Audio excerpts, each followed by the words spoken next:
Antes de empezar, solo quiero orar por nosotros y los 8 campus, solo reuniéndonos para orar por todo lo que está pasando. Dios, sabemos que eres un Dios de paz y eso es lo que estamos pidiendo en este momento. Dios, pedimos una paz que supera todo entendimiento, una esperanza para todos los que pudieron lograrlo y los que no. Estamos pidiendo una esperanza para los que cuyas vidas parecen haber terminado.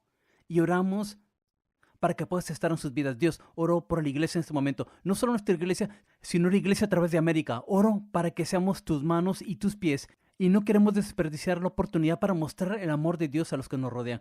Por favor, abre nuestros ojos, abre nuestros corazones a los que nos rodean y permite que seamos tus manos y pies alcanzándolos. Dios, sabemos que puedes hacer esto y sabemos que tienes más para nosotros. Y te agradecemos otra vez por la paz que solo tú puedes dar. Es en el nombre de Jesús que oro. Amén. Amén. Estamos, estamos en nuestra última semana de nuestra serie llamado Ustedes lo pidieron. Si te lo perdiste, si has llegado para el final de esto, esta serie ha sido una serie sobre la apologética, lo cual es cómo defender tu fe. En la primera semana el pastor Craig habló sobre cómo hay una verdad que podemos tener, una verdad sin fin, una verdad real, en la que podemos descansar gracias a Dios. En la segunda semana hablamos sobre diferentes religiones y cómo el cristianismo es separado y cómo no todas las religiones llevan al mismo lugar y solo una religión lleva a Jesús. Las últimas 2 semanas hablamos sobre cómo hay mucha evidencia, incluso fuera de la Biblia, del por qué sabemos que la Biblia es la verdad y cómo sabemos que Jesús es quien dice ser y resucitó. Esta semana solo les diré esto, vamos a ir a una dirección diferente. Las últimas semanas hemos hablado sobre cómo sabemos que el cristianismo es real. Hoy vamos a hablar sobre, especialmente en la primera parte, es esto. ¿Qué pasa cuando nos alejamos de Dios? ¿Qué pasa cuando decimos, no creo que esto de Dios es real o no creo que esto es algo que quiero creer? ¿Qué pasa cuando damos ese paso fuera de Dios? Porque eso es algo que vemos más y más en América. De hecho, esta tendencia de alejarse de Dios fue algo que se aceleró en un día que muchos recordamos. Si estuvimos vivos en esa época, el 11 de septiembre fue ese día. El 11 de septiembre, aún recuerdo ese momento cuando escuché que un avión se chocó con una de las torres. No lo creía, fui a ver la noticia y vi el segundo avión chocarse. En ese momento los que estamos viendo dijimos, ¿qué está pasando en este momento? La inestabilidad fue inmensa. En ese momento necesitamos algo que nos guíe porque sentimos que habíamos perdido la orientación. Recuerdo esa semana en iglesia, las iglesias atrás de América estaban llenas, se llenaron como si fuera la Pascua. Las personas estaban llegando a las iglesias. En la segunda semana, después del 11 de septiembre, las personas estaban llenando las iglesias. En la tercera semana, regresaron a lo normal. Lo que pasó en ese momento fue algo que tal vez no vimos pasar en la iglesia, pero hubo un movimiento clandestino de la idea que el problema con el mundo, el problema con todo lo que está pasando en América y algo que no necesitamos es la religión. Hay un hombre llamado Sam Harris, es un neurocientífico que tuvo esta idea de la religión es el problema de todo. Escribió un libro llamado El fin de la fe, religión, terror y el futuro de la razón. Escribió este libro después del 11 de septiembre. Estaba tratando de hacer que lo publiquen, pero nadie lo publicaba. Porque en este momento, después del 11 de septiembre, si escribías un libro que era anti-islam, tal vez pueda hacer que lo publiquen, pero anti todas las religiones, anticristianismo, es bien difícil hacer que lo publiquen. Así que 12 diferentes editoriales lo rechazaron, pero finalmente una editorial dijo que lo iba a publicar. Y pasó 33 semanas en la lista de los mejores vendidos del New York Times. Lo que pasó después de eso es que los cristianos se enojaron con Sam Harris y dijeron, ¿cómo te atreves a ponernos con todas las otras religiones? ¿Cómo te atreves a meternos en la misma categoría? Así que recibió muchas cartas, muchas personas escribiendo bien enojadas con él. Así que escribió otro libro llamado Carta a una nación cristiana. Dijo, cristianos, necesito que entiendan, no están exentos del problema, son el problema. El biólogo Richard Dawkins escribió un libro llamado El espejismo de Dios. No fue solo una prueba del ateísmo o prueba de la evolución, fue esto, escribe esto en el libro. Si este libro funciona como quiero, los leyentes religiosos que lo abran serán ateos cuando lo terminen. Este libro vendió más de 3 millones de copias. Otro hombre llamado Christopher Hitchens, quien es un periodista, escribió un libro llamado Dios no es bueno, legado contra la religión. Estos hombres de la noche a la mañana se convirtieron en estrellas de rock, estaban en programas de noche, estaban en universidades, tenían todos estos debates que estaban pasando en YouTube. De repente las personas los estaban escuchando y estaban empezando a creer la misma cosa. Esta idea que la religión es el problema. De repente la religión con la que crecieron, la religión en la que se apoyaban, de repente ya no era tan atractiva para ellos. Hubo un grupo creciente de personas ateas y agnósticas que creció tanto que en realidad ese sector religioso de más rápido crecimiento en Estados Unidos se llaman los ningunos. No N-A-D-I-E, no es así, es ningunos. Ningunos. Es la idea que no somos parte. La religión no es atractiva. El Dios con el que crecí ya no es tan atractivo. Esto ya no es algo de lo que quiero ser parte. La iglesia es algo que no necesito. ¿Qué tan grande se ha vuelto esto? Bueno, casi el 30% de la población de los Estados Unidos ahora está bajo esa categoría. Así que las personas están alejándose de Dios. No porque el ateísmo es muy atractivo. No porque el ateísmo es algo que es atractivo, sino porque Dios y la iglesia de alguna manera se han vuelto poco atractivos. Seré honesto, escuchando estas historias y las razones que las personas se alejaron de la iglesia, se alejaron de Dios, como iglesia tenemos que cargar esto sobre nuestros hombros como si es nuestra culpa, porque la iglesia debe ser el cuerpo de Cristo, la iglesia debe ser la mejor representación de Jesús. Y cuando miramos la vida de Jesús en su palabra, nos damos cuenta de esto bien rápido. A la gente que no se parecía en nada a Jesús, le gustaba Jesús. A todos les gustaba Jesús, aparte de los líderes religiosos, quienes lo odiaban. Hubo samaritanos a quienes les gustaba. A las mujeres que debían haber estado a una distancia, les encantaba acercarse y hacerle preguntas. Hubo romanos, recaudadores de impuestos, prostitutas, hombres trabajadores, hombres ricos, niños, personas en pecado. Hubo algo sobre Jesús que las personas querían pasar tiempo con él. Marcos 2:15 lo dice. Mientras Jesús estaba a la mesa en casa de Leví, muchos recaudadores de impuestos y pecadores comieron con él. Si no soy un recaudador de impuestos, estoy enojado con este versículo, solo soy un pecador. Está bien, gracias. Dice que estaban comiendo con él y sus discípulos, pues ya eran muchos los que lo seguían. No es que solo pasaban tiempo con Jesús, escuchaban a Jesús, porque estaban cerca de él, decían, ¿sabes qué? Lo que dices suena bien, suena correcto. Pero ha habido esta oleada alejándose de la iglesia. Tal vez han escuchado de esto, estas historias de conversión. Han estado en todas las redes sociales, en YouTube. Estas personas, cronológicamente, su deconversión de su fe infantil, y mientras hablan sobre las razones por las que se alejaron de la iglesia, hablan sobre las razones que se alejaron de Dios. Lo que es muy interesante es esto. Dicen, no creo en Dios porque no creo en ese tipo de Dios. Y cuando los escucho hablar sobre el Dios en el que no creen, esto es lo que es interesante. Yo digo, yo tampoco creo en ese Dios.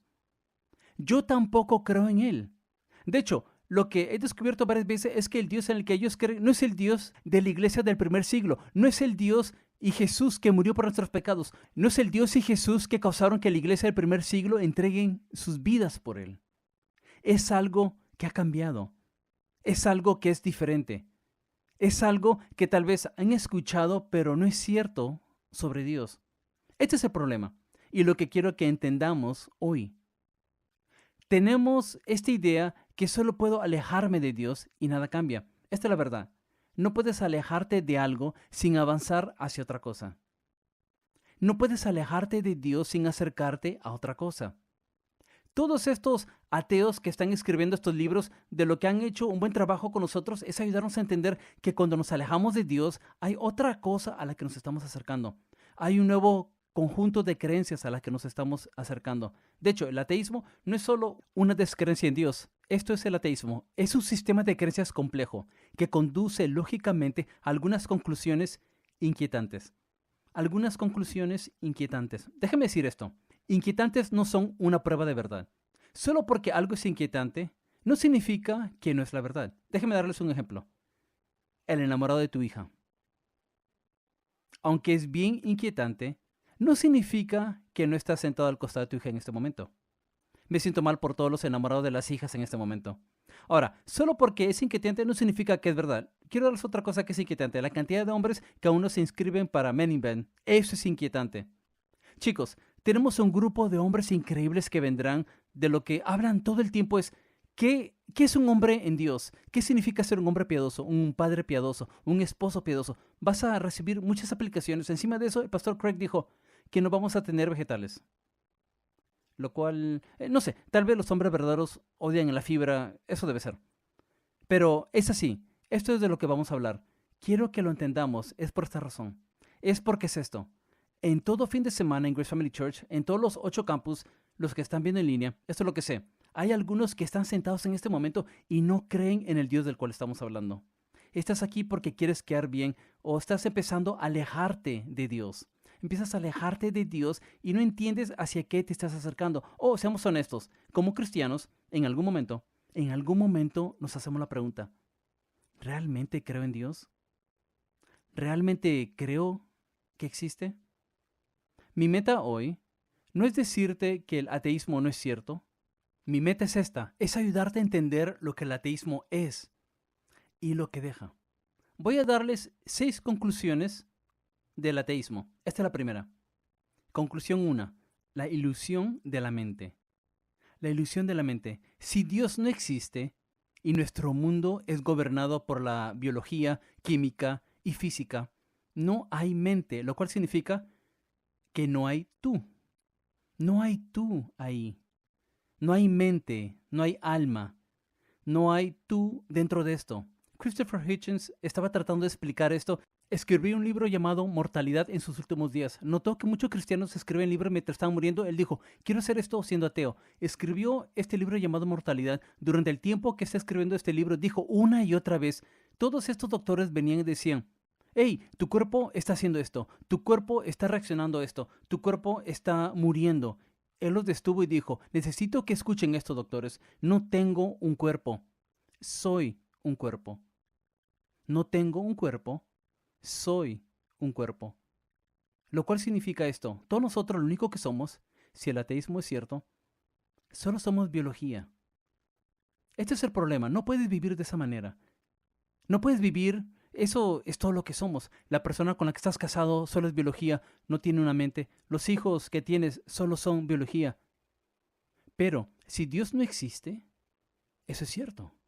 Esta es la segunda conclusión. La ilusión del libre albedrío. La ilusión del libre albedrío. En un mundo sin Dios, no tomamos ninguna decisión. Pensamos que sí, pero no tomamos decisiones. Esto es llamado determinismo. Es la idea que toda decisión que tomamos ya ha sido determinada porque solo es una reacción química en nuestro cerebro. Es la idea, como esta mañana, todos los que se levantaron, algunos eligieron una decisión saludable para el desayuno y algunos no. Los que eligieron una opción saludable para el desayuno, te sientes bien sobre ti mismo, pero no deberías porque fue determinado. Y los que eligieron una opción mala, no necesitas sentirte mal porque ya fue determinado. Pero es esta idea que las cosas ya han sido determinadas. Sam Harris, de quien hablamos, él tiene un podcast llamado Waking Up with Sam Harris. En el podcast está hablando sobre cómo le enoja mucho que los cristianos toman sus palabras de la manera incorrecta, que las usan de la manera incorrecta y lo citan mal todo el tiempo. Se está enojando mucho, de repente se tiene y dice, ¿saben qué? No tengo el derecho de enojarme con ellos. No eligieron decir esto. Ya fue determinado. Stephen Hawking, quien es un astrofísico famoso, dijo esto. Si el determinismo es real, eso significa que nada importa. Pero es difícil vivir de esa manera, es difícil vivir con esta idea que no tenemos libre albedrío. De hecho, Stephen Hawking habló sobre esto en uno de sus libros. Dice esto, he notado que incluso las personas que afirman que todo está predestinado y que no podemos hacer nada para cambiarlo, miran antes de cruzar la calle. Porque es imposible vivir de esa manera. Si vives como si solo eres biología, sin libre albedrío, si vives de esa manera, tarde o temprano adivina que vas a ser encerrado por otra biología y perderás el libre albedrío que nunca tuviste. Porque no podemos vivir de esa manera, no podemos hacer eso. Ahora, la tercera conclusión que les quiero dar, veo que tiene las consecuencias más inquietantes es esto, la ilusión del valor. Si Dios no existe, no hay valor. No hay valor. Lo cual es difícil para nosotros porque toda decisión que tomamos, todo lo que hacemos está basado en el valor. Es el hecho que yo creo que tengo valor, mis hijos tienen valor, mis amigos tienen valor, mi trabajo tiene valor y las cosas que tengo tienen valor, pero en cuanto Dios se va, ya no hay valor. Solo hay lo que llaman atribuir valor, lo cual significa esto, tiene valor para mí, pero no tiene valor para nadie más. Esta es la parte más difícil sobre atribuir valor. Si nada tiene valor, ¿saben qué más perdemos? Justicia. Perdemos la justicia. Porque ya no hay una base para la justicia basado en el valor. Y la justicia simplemente se convierte en lo que queremos que sea. Esto es difícil para nosotros. Porque el pastor Craig habló sobre esto en la primera semana. Como varias veces existe esta idea que puedes tener tu verdad y yo puedo tener mi verdad. Esta es una idea bien ateísta, que puedes tener tu verdad y yo puedo tener mi verdad. Y yo no pondré mi verdad sobre ti, tú no pondrás tu verdad sobre mí. Pero en cuanto a la justicia, eso no funciona. No escucharás a decir, tengo mi justicia y tú tienes tu justicia. Si no pones tu justicia sobre mí, yo no pondré mi justicia sobre ti. Porque en cuanto me lastimas o a alguien que yo amo, quiero que asumas las consecuencias. En cuanto a mí, lastimas algo de valor en mi vida o me lastimas y por causa de eso necesita existir la justicia. Pero cuando quitas a Dios de la ecuación, no hay nadie a quien apelar. No hay un estándar de valor. No hay justicia. Esto es algo que es bien difícil de vivir de esta manera. Cuando solo somos biología, química y física, nos falta libre albedrío, nos falta valor. No hay un yo. Esas tres conclusiones seguro son algunas que tal vez son nuevas para ustedes, pero quiero incluir tres que tal vez ya entienden. Pero tenemos que incluirlas en lo que sucede con el ateísmo. Esta es la conclusión número 4. Si eres ateo y Dios no existe, tenemos que creer que algo surgió de la nada. Que algo surgió de la nada. Ya sea la teoría del Big Bang o materia negra o lo que sea, de repente de la nada, todo el espacio, tiempo y la materia apareció. Y no puedes decir que algo existió antes de eso porque no hubo nada antes. No había espacio, tiempo, materia. De repente sucedió en un instante. De repente, en ese momento, tiene las leyes de la naturaleza, las leyes de la física, las leyes de la gravedad. De repente entran en el juego al mismo tiempo. Este es el problema más grande con esa idea. ¿Por qué? ¿Por qué pasó todo eso? ¿Cómo pasó todo eso? Richard Dawkins dice esto. Dice, la cosmología está esperando a su Darwin. Porque no hay teoría. No hay teoría. No hay creencia en este momento que nos ayude a entender por qué todo eso pasó y por qué decidió pasar en ese momento. Tenemos que creer que algo vino de la nada. La próxima conclusión es esta. La primera vida surgió de la nada sin ayuda. Ahora, cuanto más lejos estás de ese problema, más fácil parece ser. Han dicho, han pasado miles de millones de años y dices, eso puede haber pasado en el transcurso de ese tiempo. Pero ese es el problema. No hay vida simple, solo hay vida más simple. La idea de un mundo que no tiene vida para que de repente el mundo cree una vida que es pequeña, chiquita, pero también tiene la agencia digital del ADN. Suena abrumador. La idea que cuando no había nada, de repente la vida apareció. No solo apareció la vida, fue de vida de donde estamos en este momento, fue donde estaba en ese momento a donde estamos ahora. Esa es la conclusión número 6. La selección natural es responsable de toda la vida posterior a la primera vida.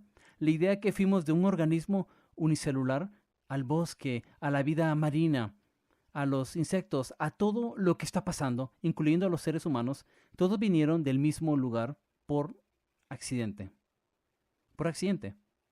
Richard Dawkins, en el espejismo de Dios, está tratando de traer vida a la selección natural y ayudarnos a entender lo increíble que es. Pero cuando leo esta cita, pueden darse cuenta, cuando la leí por primera vez dije, suena como si se está burlando de la selección natural. Suena como si hace eso porque esto es lo que dice en el libro El espejismo de Dios. Dice, piénsenlo, en un planeta, y posiblemente solo en un planeta en todo el universo, las moléculas que normalmente no formarían nada más complicado que un trozo de roca se agruparon en trozos de materia del tamaño de una roca de una complejidad tan asombrosa que son capaces de correr, saltar, nadar, volar, ver, oír, capturar y comer otros trozos animados de complejidad similares, capaces en algunos casos de pensar y sentir y de enamorarse de otros trozos de materia compleja.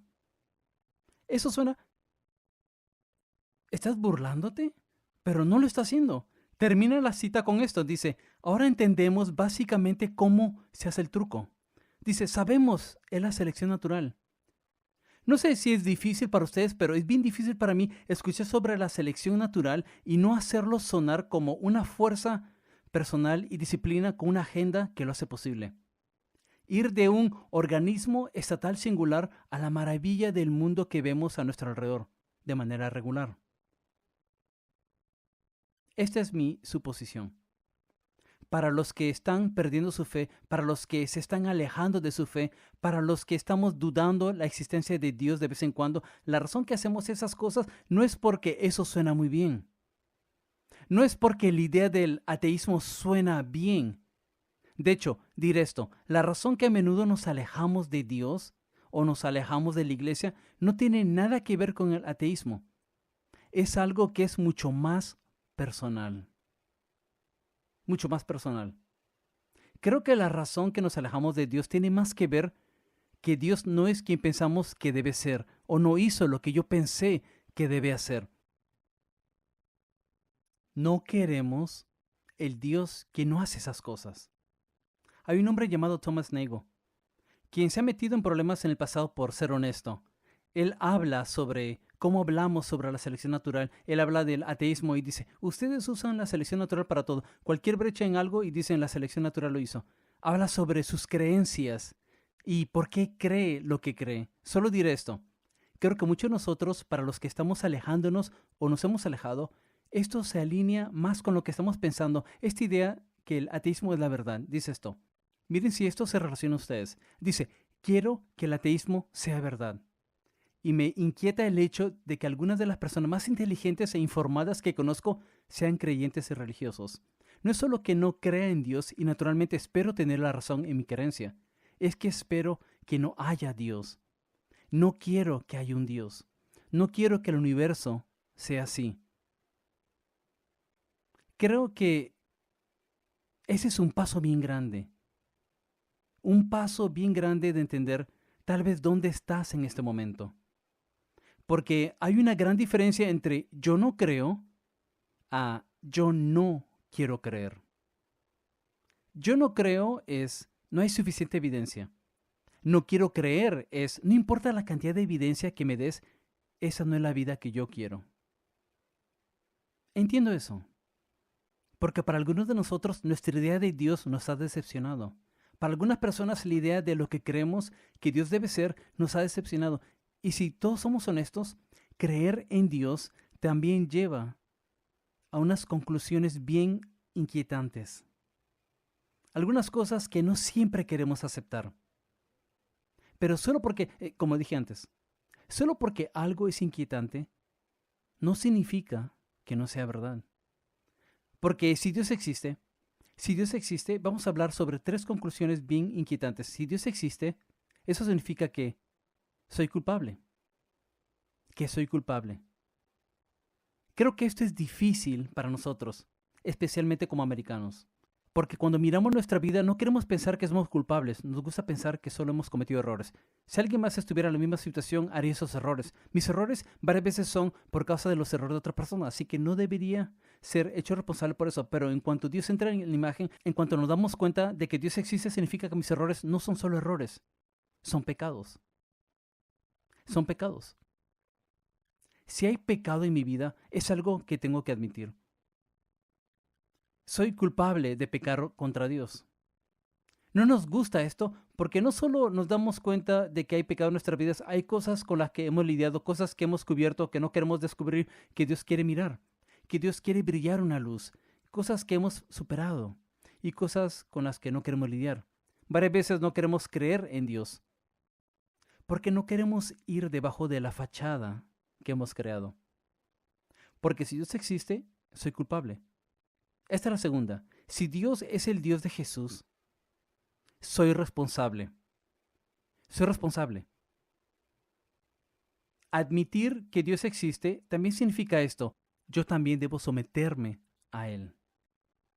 Eso es difícil para nosotros. La idea que todo lo que quiero hacer en mi vida tengo que someter a un Dios. ¿Por qué es tan difícil para nosotros hacer esto? Si creemos que Dios es perfecto y amor, ¿por qué es tan difícil para nosotros creer que tiene un mejor plan para nuestras vidas? Que tiene un mejor propósito para nuestra vida, tiene un mejor camino para nuestra vida. ¿Por qué es tan difícil para nosotros mirar a un Dios perfecto y pensar que sabe lo que es mejor? Si Dios existe, soy responsable. Esta es la última. Si Dios existe, esta es una palabra difícil de decir. Es una que no decimos a menudo.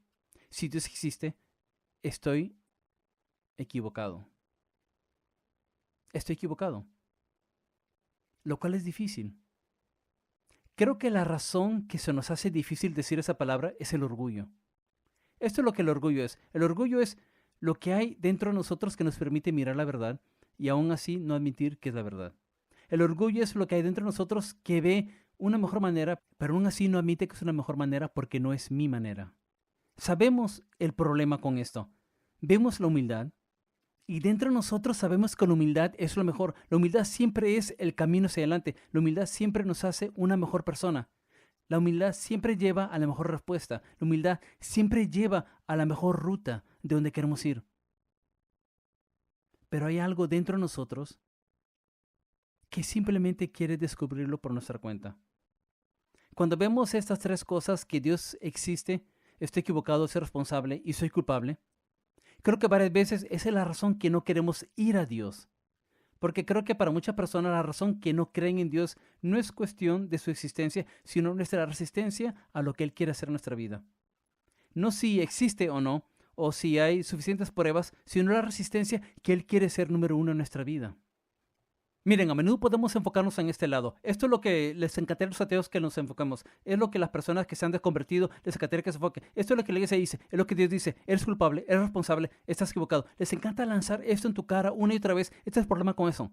Solo es la mitad de lo que Dios hace. Es solo la mitad del evangelio. Es como mirar el problema sin ver la solución. Es perderse toda la parte buena. Solo enfocarse en esas cosas es como ir a Busch Gardens, esperar 2 horas en la fila y después no subirte en el juego mecánico. Es como hacer la mala idea de llevar a tu familia en un viaje por carretera a través de los Estados Unidos, ir al Gran Cañón y no bajarse para mirarlo. O pienso que esta es la peor. Es como ir a Cheesecake Factory en dieta y no comer cheesecake. No sé sobre ustedes, pero el menú no es muy bueno. Es el cheesecake y las 8,000 calorías que trae. Pero eso es lo que pasa a menudo. A menudo con Dios estamos enfocados en la cosa equivocada, estamos enfocados en el problema cuando Dios dice, ya he provisto la solución. Ya les he mostrado la salida. Sí, son culpables, son responsables y están equivocados, pero no permití que se queden ahí. Los amo tanto que mandé a mi hijo a la tierra y murió en la cruz por sus pecados. Quería que entiendan esto. Los creé para que lo entiendan. Los creé con una mente, un alma y un espíritu para que puedan ver. Los creé con libre albedrío para que puedan experimentar amor y aceptarme. Los creé con un increíble valor. La Biblia dice que somos hermosos y maravillosamente hechos. Cuando hacemos la pregunta, ¿cuánto valor pone Dios en nuestras vidas? Estuvo dispuesto a mandar a su Hijo por todos nosotros.